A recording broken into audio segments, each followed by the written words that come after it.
Comienza la semana, bienvenidos a Nosotros Decimos. Es noche de lunes, claro. Estamos a 2 de mayo, estrenando el mes y nosotros con mucho gusto de compartir con ustedes otro tema de interés general. Ayer fue Día del Trabajo. Ha sido un aniversario que, como todos lo hemos visto en los últimos años, ha venido a menos. Nada que ver con aquellas ceremonias tumultuarias en las que había miles y miles de trabajadores en las calles. Sin embargo, seguimos trabajando. Por eso el tema es importante. ¿Cómo está la situación de los trabajadores en Jalisco? ¿Cuántos empleos estamos generando? ¿Es bonancible la situación o todavía tenemos mucho por hacer? ¿O las dos cosas al mismo tiempo? Quédense conmigo esta noche porque vamos a tener un programa dedicado al trabajo, a los trabajadores naturalmente y a la economía. Será importante que tengamos esta información. Comenzamos rapidísimo con esta cápsula introductoria. Bienvenidos. El 1 de mayo se conmemora el Día del Trabajo en México y varios países en el mundo. Es además la oportunidad de trabajadores de diversos sindicatos y gremios de exigir mejores salarios y condiciones laborales. La conmemoración del Día del Trabajo tiene su origen cuando en Estados Unidos se produjo una manifestación obrera en la ciudad de Chicago, la cual fue reprimida un 1 de mayo de 1886. Aquel movimiento obrero pugnó por reclamar un horario laboral de 8 horas y el mejoramiento de las condiciones de trabajo. Los 8 promotores de estas demandas fueron encarcelados, acusados de conspiración y pasaron a la historia como los mártires de Chicago. A partir de entonces, agrupaciones laborales en varios países se dieron cuenta que era necesario reducir la jornada laboral, que los jefes otorgaran indemnización por accidentes, que desapareciera el trabajo infantil y que existieran condiciones dignas y seguras, además de días de descanso. Al paso del tiempo, las exigencias se mantienen y se pugna por la creación de nuevos empleos, a fin de que las familias cuenten con el sustento suficiente que les permita sobrevivir. En Jalisco, durante marzo, los patrones generaron 12.154 empleos formales, que ubican al Estado en el primer lugar nacional en generación de empleo, de acuerdo con información del Instituto Mexicano del Seguro Social. La cifra es superior a la generación histórica para un mes de marzo, y según los registros del IMSS en los últimos 10 años, la generación promedio de empleos durante el tercer mes del año es de 7.700 puestos de trabajo.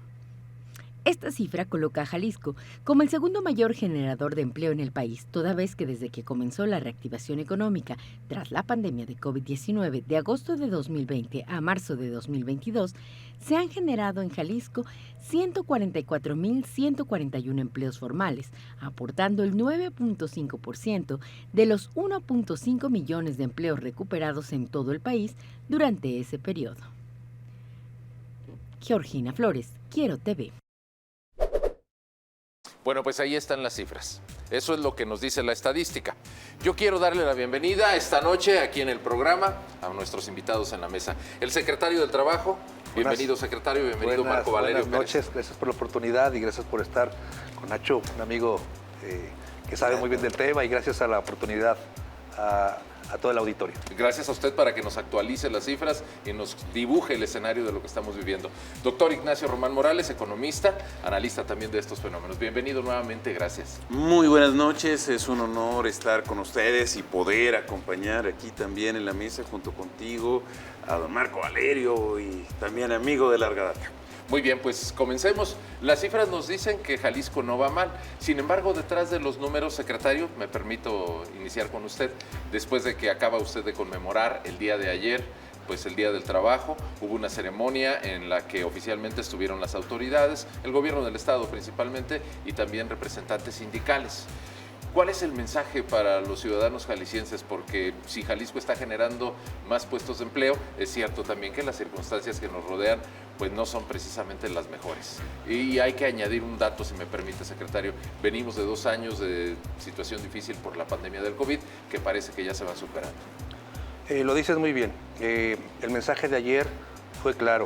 Reconocer en primer lugar a las centrales obreras, el haber puesto el interés de Jalisco por encima de cualquier otro.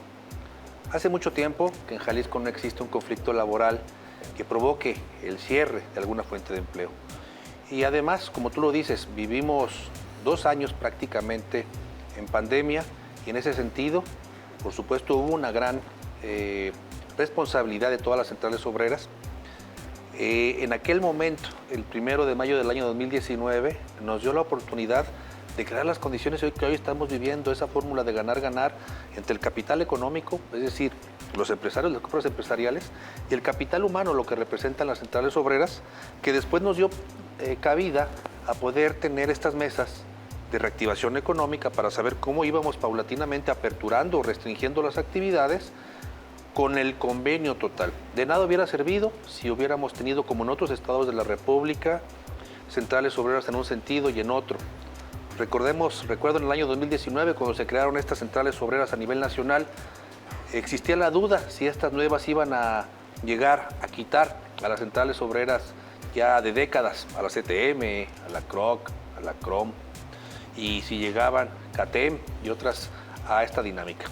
Hoy en Jalisco podemos decir que somos el único estado a nivel nacional donde en la misma mesa se sientan todas y cada una de las centrales obreras, verificando todo lo que representa estos temas que en materia laboral han sido históricos.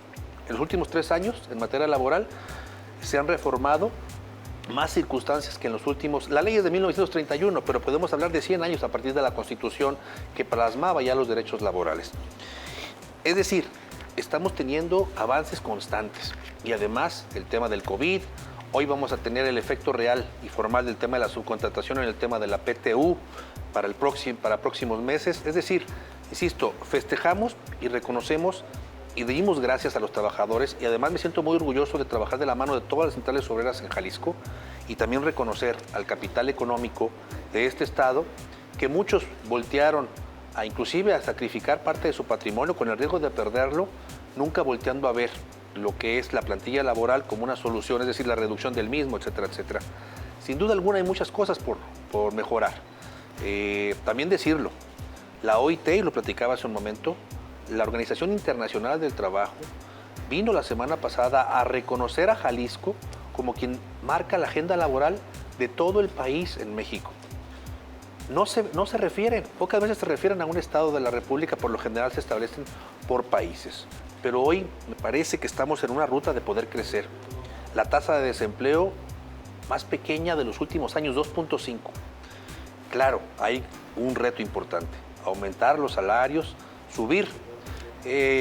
Más del 60% de los trabajos formales de nuestro estado está por encima de los 3 salarios mínimos, pero 40% está entre el 2 y el 1%, un salario mínimo. Estamos buscando cómo poder generar y otras agendas importantes, la dignificación del trabajo, dignificación de trabajadoras del hogar y, por supuesto, resolver este gran problema que existe hoy en el mundo. Tratar de cubrir las vacantes de las empresas porque después de la pandemia mucha gente ha optado por resolver su vida bajo dinámicas distintas a la de un trabajo formal. Me refiero a la percepción de dineros bajo programas sociales y en el mundo así existe. En Estados Unidos muchos han optado por el tema del subsidio. O 2, voltear a ver a la informalidad como la ruta de los ingresos. Ese es un gran reto que estamos teniendo, pero insisto, me parece que Jalisco tiene la gran oportunidad bajo el esquema de paz laboral, bajo el esquema de un trabajo coordinado entre las 5 secretarías que conforman el gabinete económico, de ser un estado muy atractivo en lo nacional, pero en lo internacional, para atraer inversión y como consecuencia poder generar empleos. Otras dinámicas también serían el encontrar estas profesiones que se necesitan hoy por hoy para poder llegar a las empresas. Es decir, no estoy diciendo que las profesiones administrativas sean malas, pero resulta un tema complejo de entender cómo las maestrías o los posgrados realmente en gran porcentaje radican en ciencias sociales o ciencias humanas y no técnicas, no ingenierías. Me parece que está en esa ruta. Yo le reconozco al secretario de Innovación de nuestro estado el poder plantear esa dinámica para cambiar ese chip y además no solamente de generar esas condiciones económicas, sino también ese capital humano que necesitan las empresas para seguir volteando a Jalisco. Hay circunstancias ajenas, inclusive internacionales, como es la guerra, que también provoca circunstancias y efectos económicos. Pero estamos conscientes de que hay una ruta, concentrados en una agenda laboral, tratar de generar un año histórico. Estamos proyectando un año por encima de los 100,000 empleos formales para nuestro estado. Jalisco también hace poco fue el número 1, no solamente en generación de empleo, también el número 1 en generación de empleadores, de patrones, el Seguro Social así los transmitió. Y bueno, seguir pugnando, insisto, por una política pública transversal que traiga como consecuencia el beneficio de los trabajadores, pero también de forma paralela las mayores utilidades para los empresarios. Secretario, tocó una lista enorme de temas muy interesantes. Déjeme regresar con usted porque me gustaría que los fuéramos abordando en la medida que el tiempo nos lo permita, uno por uno, sobre todo desde la tarea que usted desempeña. Doctor Ignacio Román, pues empezamos el programa esta noche con una cápsula que nos dio una pequeña lección de historia, sobre todo el antecedente de lo que es el Día del Trabajo. Nos remitimos al episodio histórico de lo que pasó en Chicago, pero el tema usted lo ha venido estudiando también durante muchos años. Píntenos, por favor, porque platicaba con otros economistas el día de hoy, revisaba material que se publicó, muchas opiniones con motivo del Día del Trabajo, y la verdad, creo que mi percepción no está muy alejada de la realidad. Encontré que la mayoría de los estudiosos del fenómeno en lo que es dibujar la situación en México, pues no son muy optimistas. Usted como analista de la economía y sobre todo desde la perspectiva social, ¿qué nos puede decir pues en medio de tiempos, creo, bastante agitados que estamos viviendo? Mire, Jonas, a mi parecer estamos viviendo en una brutal montaña rusa. O sea, según el periodo que consideramos, las caídas o los avances son fenomenales. ¿Por qué? Porque el COVID implicó una salida masiva de población económicamente activa, que afectó sobre todo a la informalidad y provocó un aumento muy, muy fuerte de pobreza. En otras palabras, nos demostró que la informalidad es el principal mecanismo de refugio de la población frente a la pobreza, porque los sectores estructurados del sector formal está muy lejos de generar siquiera la mitad de los empleos que se requieren para vivir. Entonces, ahí hay un primer punto fundamental. El 1 de mayo, en este sentido, creo que vale la pena recuperar el sentido original, las víctimas de Chicago. No es que fueran gente sin trabajo, eran gentes que tenían trabajo y sin embargo estaban laborando en condiciones deplorables. Si se trabaja en condiciones de inestabilidad laboral, si se trabaja en condiciones de altos riesgos y accidentes de trabajo, si se labora en condiciones de discriminación, en condiciones donde hay que hacer 2 horas para llegar al trabajo y 2 horas para regresar, en condiciones de informalidad en empresas formales. Por ejemplo, trabajadores, criterio de OIT, matriz de Hussman, trabajadores que pueden trabajar en grandes empresas, inclusive en gobiernos, pero no son reconocidos como trabajadores. Por ejemplo, a través del empleo por honorarios. Todo eso es informalidad y en alguna medida es un tratar de sobrevivir. ¿Qué hicieron en Chicago y qué se ha hecho históricamente en el mundo? Es decir, pues tenemos derechos y el derecho implica la huelga. Una cuestión fundamental, ahí, perdón, quisiera diferir, me parece que los derechos son para ejercerlos. Y si tenemos una situación de mejora permanente en condiciones de transporte, en salarios, en prestaciones, en reparto de utilidades, en aguinaldo, en condiciones de vida del trabajador y no hay huelgas, qué bueno. Pero si no estamos teniendo este fenómeno y no tenemos una movilización de trabajadores, ¿qué está pasando? Porque entonces hay un derecho que no se está ejerciendo. Y habría que ver entonces de nuevo qué papel cumplen los sindicatos. Una lógica sindical democrática, el planteamiento de la reforma a partir de la firma del convenio 98 de la OIT y a partir de una lógica de democratización de todo lo que es la vida sindical, me parece que es importantísimo. Más allá de si son nuevos sindicatos o los sindicatos antiguos, digo, si ves las barbas de Silao cortar, pues pon las tuyas a remojar. El caso de General Motors, en Guanajuato, me parece que es muy importante, no solo que estén las centrales sindicales en las negociaciones, sino que estén realmente los trabajadores. Es decir, la gente que está realmente talachándole como jornalero en el campo, como jornalero de base, las trabajadoras de la industria maquiladora, inclusive trabajadores informales. ¿Por qué los trabajadores por honorarios que están peleando por tener algún reconocimiento formal? Ese es el sentido esencial del derecho del trabajo, a mi parecer. Sí. Yo quisiera hacer un comentario respecto a este tema.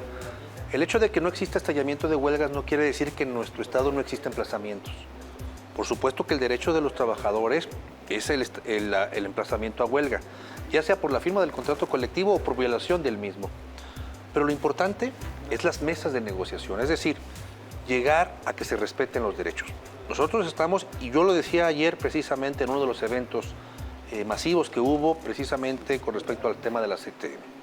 En Jalisco somos aliados de la fuente de empleo, por supuesto, porque nos interesa que la fuente de empleo genere riqueza, utilidades para el empleador y como consecuencia inmediata las mejores condiciones para los trabajadores. Vamos a seguir trabajando, pero insisto, eso no quiere decir, en Jalisco sí hay emplazamientos a huelga, pero no estallamientos. ¿Por qué? Porque estamos tratando de provocar la negociación y el respeto de los trabajadores en ese sentido. Ahora bien, sin duda alguna, lo decía bien Nacho, viene un año muy complejo. La implementación de la reforma laboral, en específico al tema del derecho colectivo en la legitimación de los contratos, que culmina el próximo año, representa un reto que se vivió, y ya vimos cómo se vive en General Motors, para saber quién tiene la titularidad y la mayoría para tener como consecuencia las condiciones generales de trabajo, que en Jalisco estamos tratando de ir acotando. ¿Qué demandas hubo ayer por parte de las centrales obreras? Uno, la no centralización de la solución de los conflictos colectivos. El haber eliminado esa facultad a los estados nos limita a poder atender estos esquemas. Tristemente, la federación hoy está colapsada. A escasos un año de haber implementado este esquema del Centro de Conciliación Federal, hoy no son capaces de atender el tema de la legitimación de contratos colectivos y mucho menos de los conflictos colectivos. ¿Qué va a suceder si nosotros tenemos una agenda importante en materia laboral, en materia comercial, en materia económica, en materia turística, en materia del campo, si un conflicto no depende de nosotros para resolver, hacer las mesas de negociación y provocar esto? Realmente entiendo esas dinámicas.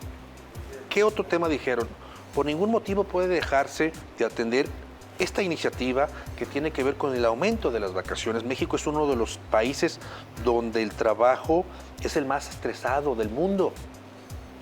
Tristemente, no solamente es tener un trabajo, porque hay gente que tiene 2 o 3 trabajos para satisfacer sus necesidades indispensables. Y de lo que se trata es que tenga su trabajo y también tenga su desarrollo como ser humano para poder atender a su persona y en su caso también a su familia. Entonces, hay algunos fenómenos que, insisto, van más allá. Me parece que la gran queja del día de ayer tiene que ver con eso. La centralización de la reforma laboral del 1 de mayo de 2019 puede provocar en el futuro inmediato conflictos que pudieron haber solucionado y que pudimos haber zanjado nosotros aquí en mesas de negociación para que las partes concilien y se les respeten a los trabajadores una vez que exista de verdad la representación de los sindicatos. Pero si está colapsado un sistema, la falta de atención no provocará tal vez la huelga de facto, tal vez no jurídica, pero sí de facto por la falta de atención. Sí. Esos temas son los que estamos tratando de hacer, insisto, pero ya no depende de nosotros, es una legislación federal.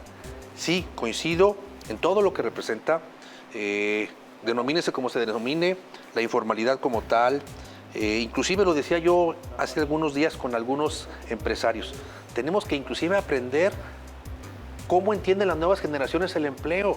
Hay gente que nunca en la vida los vamos a tener con un pantalón formal o un saco, ellos trabajarán a distancia, con unos Converse, con unos shorts en su casa y tendrán su resultado. Las reglas de trabajo a distancia hay que entenderlas porque también hay una generación actual que no entiende el trabajo como nosotros lo entendemos. El acudir a una oficina, desplegar un horario.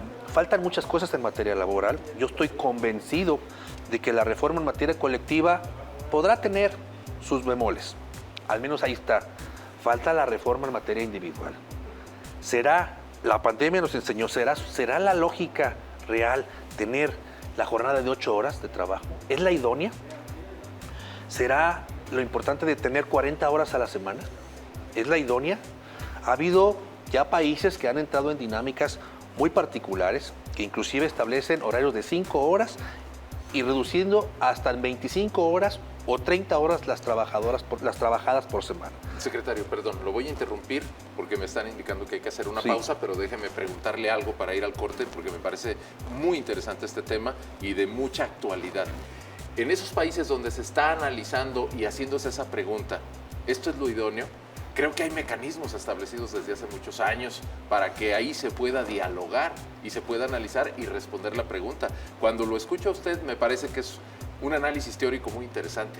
La pregunta en concreto, ¿aquí existen esos mecanismos donde el trabajador pueda decirle al patrón, oye, ¿para qué me quieres aquí encerrado 8 horas? Te puedo rendir más desde mi casa. El internet, la tecnología nos permite un cambio radical.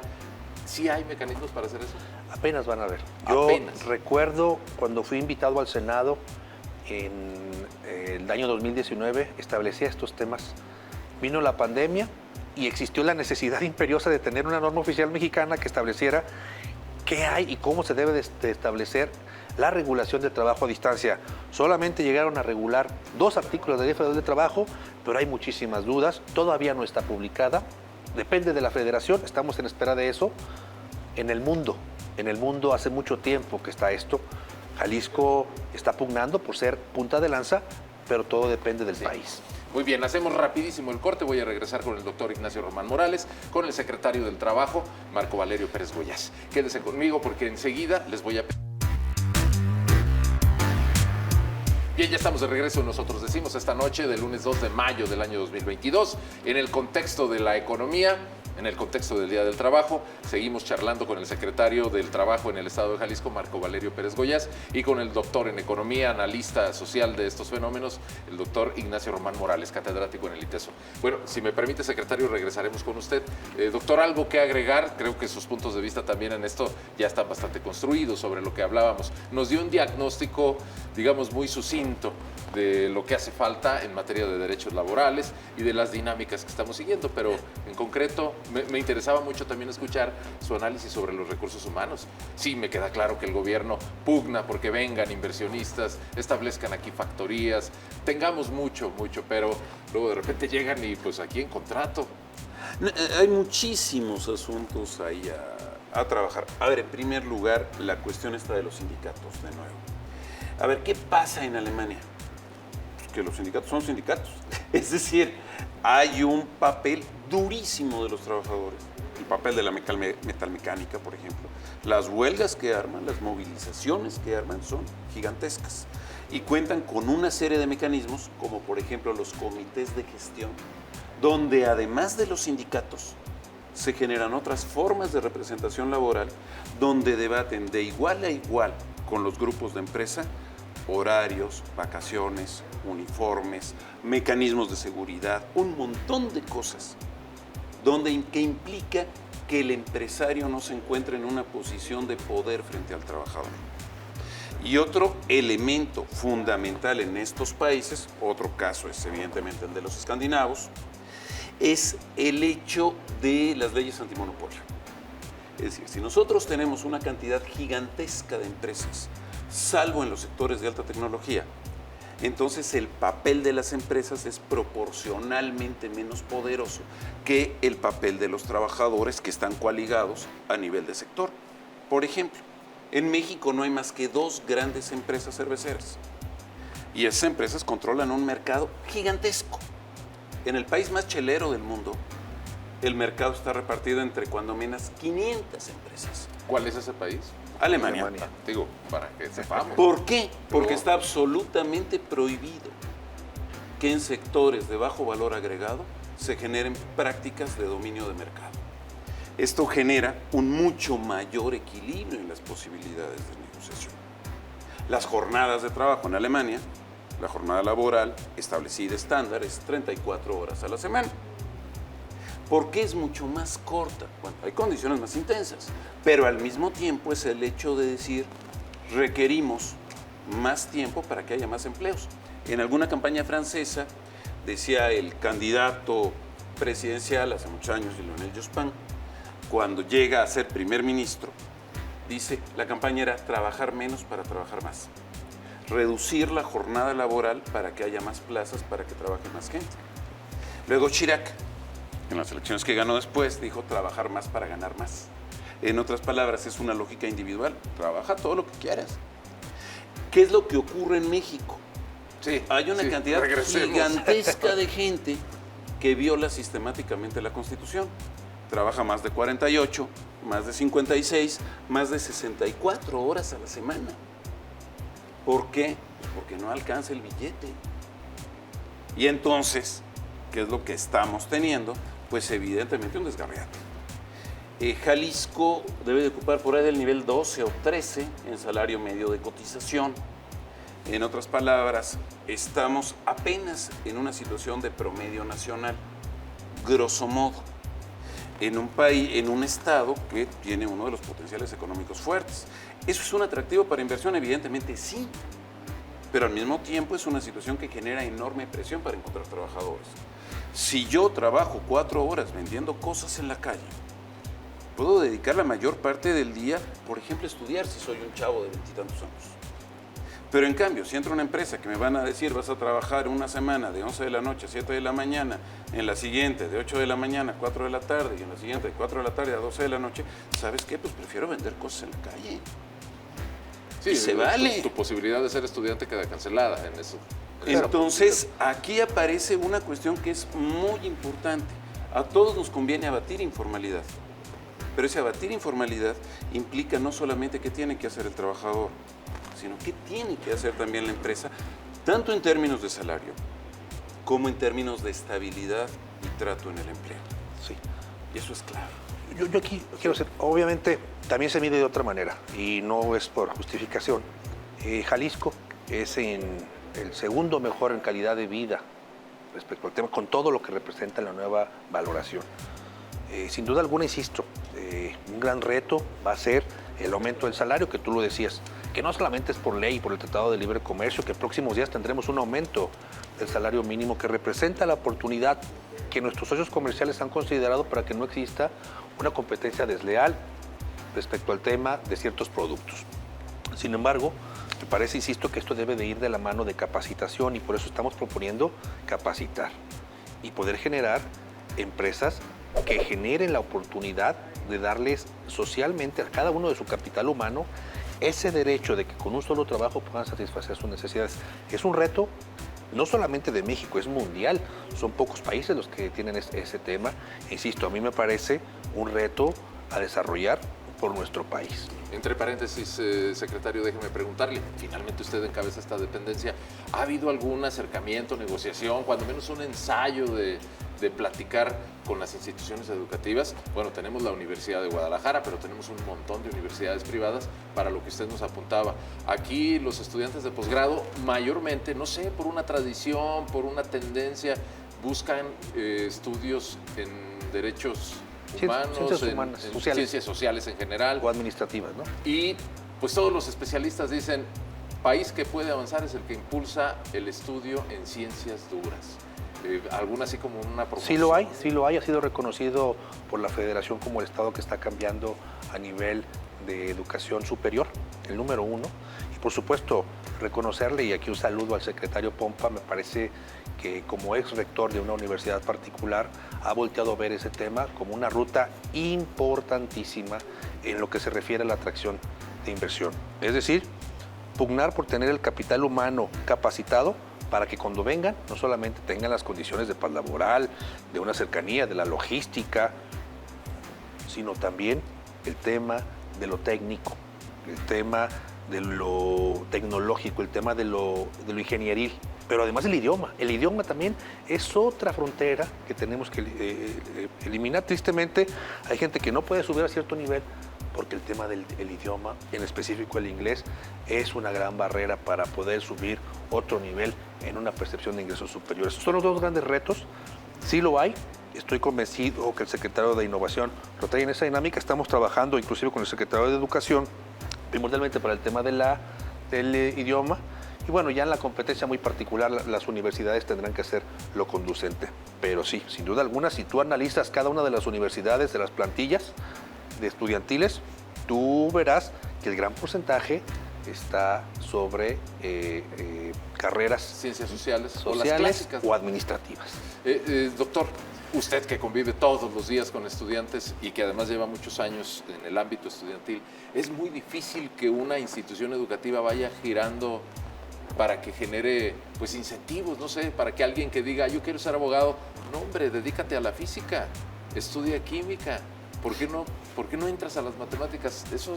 Y sobre todo me gustaría, conociendo su experiencia, que nos diera un panorama, decir, bueno, si ese cambio se mantiene, ¿dentro de cuántos años estaremos hablando de que en Jalisco habrá más especialistas en ciencias duras? Pero yo diría, para bailar el tango se necesitan dos. Es decir, y en una lógica de requerimientos y de voluntades, habría que considerar los dos lados. En el caso de México, a ver, una primera cuestión es, ¿será que yo estoy en economía y lo ubico como ciencia social? Sí. Yo no considero que tengamos un exceso de especialistas en ciencias sociales. A ver, si tuviésemos un extraordinario respeto de derechos humanos, pues ¿para qué nos dedicamos a estudiar derechos humanos? Si no los tenemos, pues necesitamos gente que sea especialista en derechos humanos y que pelee por los derechos humanos. Igual en cualquier otra área. Si tenemos que la mayor parte de la gente está en indefensión jurídica, con un montón de broncas, pues necesita de abogados. Si tenemos que la escuela más difícil para entrar en México son las escuelas de medicina, llega el COVID y no tenemos más que la mitad de los médicos que necesitamos para atender. No ingenieros, médicos, enfermeras. ¿Qué ocurre? A ver, nosotros deberíamos de necesitar mucho más ingenieros y especialistas en tecnología si tuviésemos empresas y un Estado que le dedicara, como dice la Organización de las Naciones Unidas, cuando menos 1% del Producto Interno Bruto a investigación y desarrollo. Si nosotros tenemos que las empresas privadas, empezando por las más grandes, lo único que hacen es compra y transferencia de tecnología, en el mejor de los casos, traducción o adaptación de tecnologías al caso mexicano. Es decir, a ver, la tecnología es de afuera, tú cómpralo de afuera y tú simplemente sigues las rutinas. Entonces queremos ingenieros para repetir, no para crear. Eso puede ser muy frustrante para mucha gente. Mientras, si ni las empresas privadas ni el gobierno establece un incentivo real, no a descubrimiento tecnológico, no a desarrollar proyectos, sino a que se privilegie la aplicación directa en la producción e incorporación al mercado de lo producido localmente, que eso va totalmente en contra de la lógica de competitividad, de inserción internacional que se ha buscado, entonces tendremos ingenieros siempre en condiciones relegadas. Y entonces muchas veces dicen, pues prefiero hacer otra cosa. Entonces, para poder tener más tecnólogos, necesitamos también una estrategia que efectivamente le dé lugar a una inteligencia colectiva nacional y no solamente atraernos los paquetes tecnológicos. Y en el lado individual, si nosotros tenemos a alguien que quiere estudiar, qué sé yo, violonchelo, y le dicen, ¿para qué estudias violonchelo? Sí, métete a nanotecnología. A ver, es muy posible que logremos tener un nanotecnólogo totalmente mediocre y fracasado y hayamos perdido posiblemente a un maestro del violonchelo, a un Casals. Bueno, insisto usted en que es un asunto individual. Ahora, perdón que los apresure, pero también luego el tiempo se nos va. Hablemos de los salarios. El gobierno federal actualmente, digamos que festina mucho que ha habido aumentos salariales como no se había visto en décadas. Sin embargo, pues yo tengo que decir lo que realmente estamos viendo en la calle. Lo que trae la gente en la bolsa no le alcanza porque vivimos unos fenómenos distintos en los que la inflación pues es la más grande en los últimos 20 años. ¿Qué hacemos con el tema de los sueldos, secretario? ¿Y cómo lo revisan desde la Secretaría del Trabajo? Porque entiendo que los sueldos pues no es un asunto que se pueda arreglar desde un escritorio. Listo, súbeles a todos, ¿no? Sí, por supuesto. Hay políticas públicas que traen como consecuencia. Aquí la limitante es que la ley obliga a que existan salarios por encima del mínimo. Y de ahí derivar. No hay una plataforma de decir, sobre esta actividad se genera este sueldo, una plataforma, un catálogo. Simplemente la ley marca que está prohibido tener un ingreso inferior al salario mínimo. ¿Cuál es el fenómeno importante para valorar aquí? Y creo que es el tema meramente económico, por supuesto. Desde el punto de vista laboral es dejar únicamente bajo un plumazo el aumento representa un riesgo para la fuente de empleo. Tiene que ir acompañado de un crecimiento y de una capacitación. Yo lo he demostrado en las pláticas que he dado con las diferentes cámaras.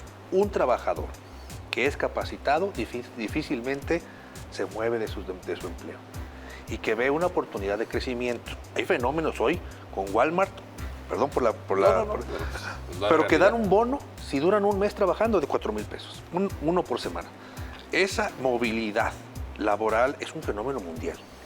Entonces, insisto, me parece importante, no solamente para arraigar y sentir como propia la empresa, la capacitación. Y en ese mismo sentido estará generándose un plus para la empresa, para el ente económico, que ahí es donde se confunden o entran tanto el capital económico o el que arriesga el patrimonio, es decir, el empresario, como el trabajador. Esa es la ruta. ¿Cuál creo que ha sido una gran mentira hace mucho tiempo en este país? Es en base a la canasta básica, que hay circunstancias que ni siquiera entran, tratar de establecer la capacidad de ingreso y pago y la inflación. Porque hoy yo quisiera que se incorporara todo lo que se paga en internet, todo lo que se paga en el tema del celular, todo lo que se paga en el tema de combustibles. Hay una canasta básica en estos elementos que representan una irrealidad de lo que es.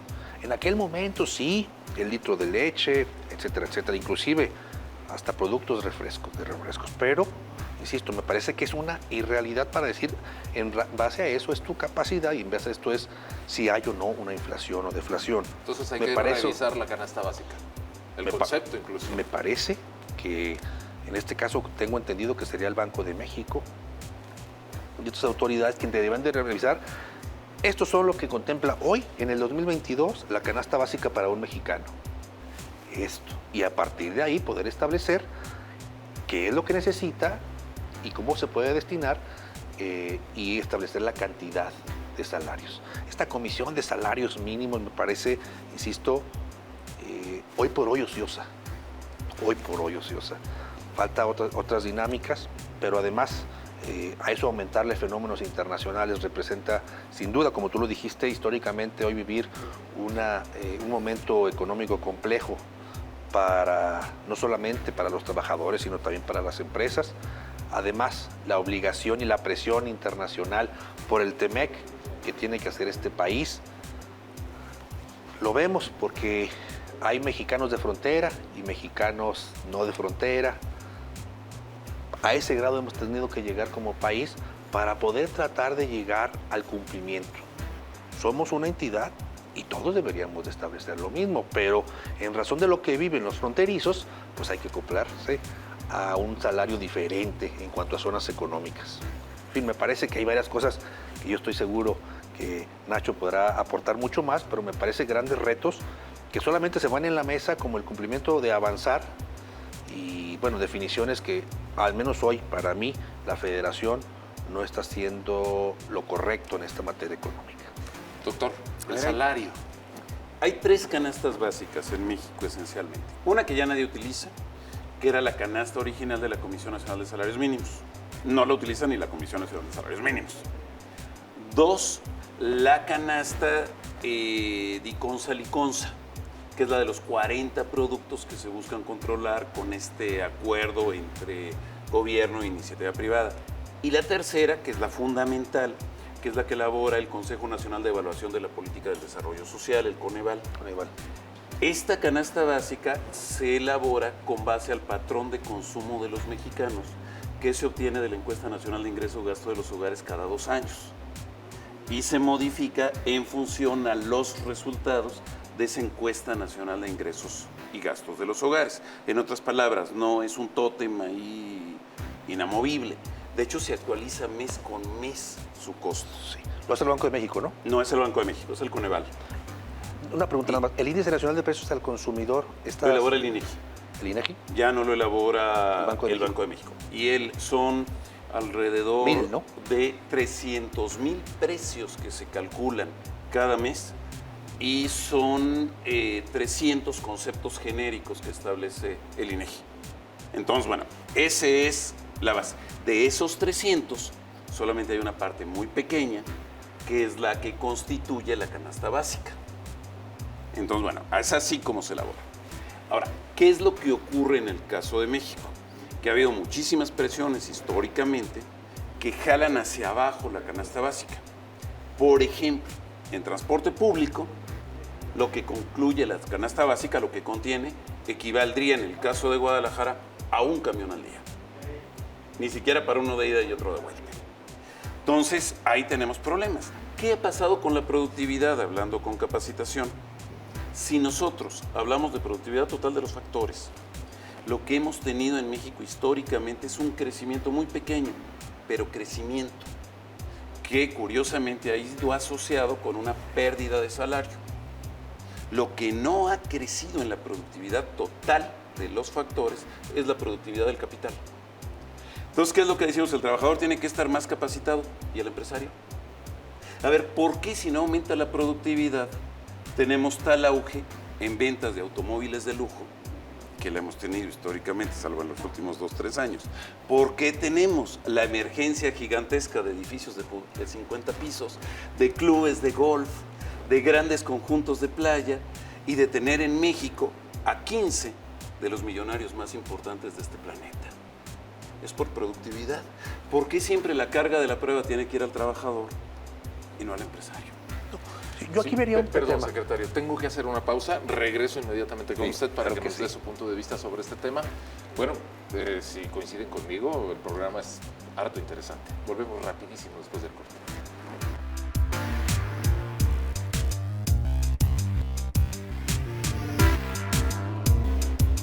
Estamos de regreso y rápido le cedo la voz a mis invitados. Están conmigo el doctor Ignacio Román Morales y el secretario del Trabajo en el Gobierno del Estado de Jalisco, Marco Valerio Pérez Goyas. Apuntaba el doctor secretario a propósito de la carga de la prueba para los trabajadores como un punto adicional. Yo platicaba en esta circunstancia de la reforma de subcontratación que es triste ver en el tema laboral que se volvió a ver estas comisiones mixtas de competitividad y productividad más bajo una ruta de economía fiscal que realmente para provocar al interior de la fuente de empleo esa competitividad y esa productividad. Si tú me preguntas cuántas empresas en Jalisco o en México tienen constituida su comisión mixta laboral de competitividad y productividad, te podría decir que menos del 1%. Luego entonces podemos constatar que lo que se hace falta de verdad es un tema de capacitación para ambos, porque esta comisión es mixta, conformada por representantes de los empresarios y representantes de los trabajadores que representan, así como hay una comisión mixta de salud e higiene al interior de la fuente de empleo, también hay comisiones mixtas que tienen un objetivo, que inclusive se registran, nos notifican a nosotros, por ser la autoridad laboral, pero se registran ante dos autoridades distintas. Uno, que es el Seguro Social, y otro ante la Secretaría de Economía Federal. Y este es mi plan para hacer mi empresa mejor, para capacitar, para producir más, para hacer mis costos. No existe esa dinámica. Por eso insisto, me parece que una de las rutas tendrá que ser la capacitación para ambos, por supuesto, en razón de estas comisiones mixtas. Hoy por hoy se ven, se los digo honestamente, más por unas figuras que nacieron en razón de esta reforma de la subcontratación y que han volteado a ver como una ruta para poder tener o disfrazar ingresos o excedentes de ingresos que pueden ser grabados o no por el tema del Seguro Social, por las cuotas del Seguro Social, y dicen, no, pues es que fue por mi competitividad. De verdad, lo he dicho, me parece importante poder atender desde el punto de vista integral, con economía, con el Seguro Social y con las autoridades laborales, estas comisiones de competitividad y productividad que representan la ruta. A ver, no todas las empresas tienen la obligación de hacerlo, pero al menos los que tienen 50. En el entendido de que Jalisco y el país tienen la gran mayoría MIPYMES. Sí. Eso no quiere decir que no las puedan hacer y que les represente la oportunidad de... Yo lo platicaba con áreas federales de la Secretaría de Economía, donde pudiéramos plantear un programa para ellas, de verdad. O sea, insisto, con independencia si aquí hay de los 15 millonarios más grandes, me parece, insisto, que pudiera ser una distribución mucho mejor de la riqueza bajo el esquema de competitividad y productividad. Bueno, acaba de tocar un punto también muy importante, secretario, la distribución de la riqueza, porque el nuestro es un país pues salvajemente desigual. Bueno, antes de que el tiempo se agote, déjenme planteárselos desde una perspectiva un poquito más aterrizada. Ustedes de repente abordan conceptos que para la mayoría de los ciudadanos pues, nos quedan muy ajenos o simplemente no los conocíamos. Pero de entrada, para mí es clarísimo que todo esto es un tinglado en el que si tocas una parte genera una repercusión enorme que era insospechada. No se puede hablar simplemente de aumenta el salario, no se puede hablar simplemente de modifica el papel de los sindicatos, porque además de las condiciones técnicas reales, también tenemos arrastrando muchísimos usos y costumbres, les voy a decir así, que no son los más correctos. Decía usted hace rato, es que allá en Alemania los sindicatos sí son sindicatos. Bueno, no se construyó eso en un fin de semana.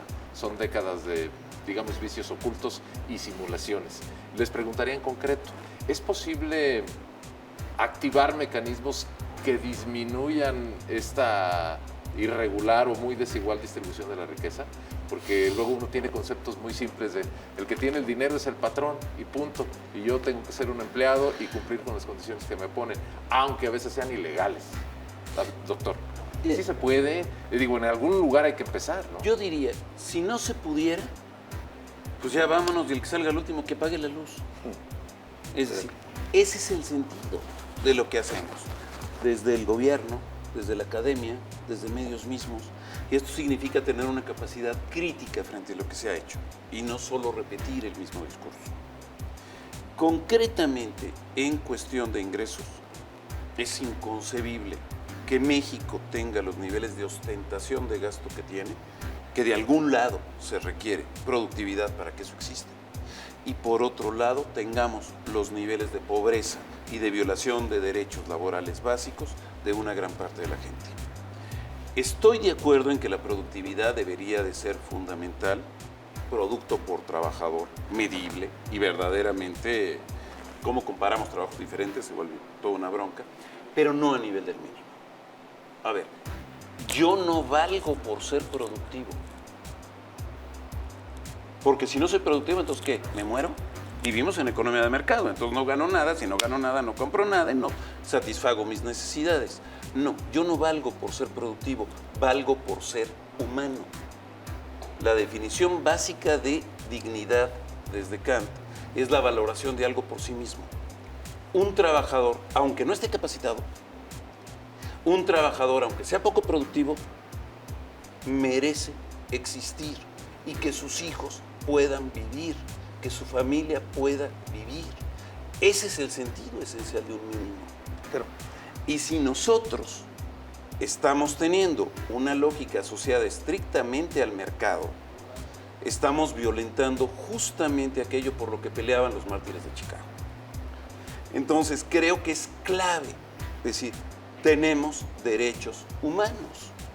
Y si las micro y pequeñas no lo pueden pagar, entonces que los corporativos gigantescos no se les esté subsidiando con el predial, con el no pagos a seguro social, con electricidad, con los terrenos, con 50,000 cosas, porque si no lo que hacemos es por tener la confianza empresarial, le damos el dinero público a los más grandes y al revés, le exigimos la carga de la prueba de ser productivos a quienes están en condiciones más difíciles. Eso es lo que tenemos que cambiar. En Jalisco no sucede. Desde el inicio, la política pública fue, sí, promover el crecimiento, dejar estas políticas de apoyos a fondo perdido, con esquemas de atracción de inversión bajo aportar terrenos. Me parece, insisto, que más va por generar las condiciones para que tú, Jalisco, puedas ser mucho mejor. A ver, ¿qué sucede? Y coincido. La OIT reconoció a Jalisco en la política pública laboral porque en casi todas de las políticas públicas de nosotros lo que estamos orientando es poner al centro de las políticas laborales a la persona, no números, no productividades.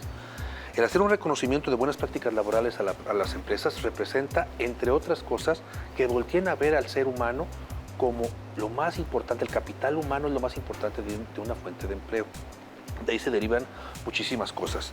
En primer lugar, insisto, dejar de voltear a ver esta política económica únicamente por dinero, sino realmente por lo social. Dos, hoy en México ya tenemos normas oficiales mexicanas que representan el análisis de cómo existe el ambiente laboral en tu espacio. Exprofeso, la norma 035. Y ahí dice, ¿qué necesita? ¿Cómo recibo a Juan Pérez? ¿Cómo llega? ¿Cuál es su estrés? ¿Cómo observa su superior jerárquico? Y de ahí poder analizar. Insisto, me parece vital, sí, siempre poner al centro al ser humano, pero también de forma muy paralela poder entender que gran parte del estrés tiene que ver con que no satisfacen sus circunstancias económicas el desarrollo muy particular. Yo creo, insisto, que faltan muchas cosas por hacer, pero que Jalisco vamos avanzando. Reconozco a los empresarios de Jalisco como buenos empresarios en lo general, no digo que no haya excepciones, pero hay fenómenos muy importantes, inclusive a nivel nacional. En el tema del campo, Jalisco es un importador, si me permiten la expresión, de personal para el trabajo del campo. Perdón, secretario. Lamentablemente se nos terminó el tiempo y nos van a quedar muchos temas pendientes, pero si ustedes me aceptan la invitación, volveremos a abordarlos. Muchas gracias, en otra ocasión.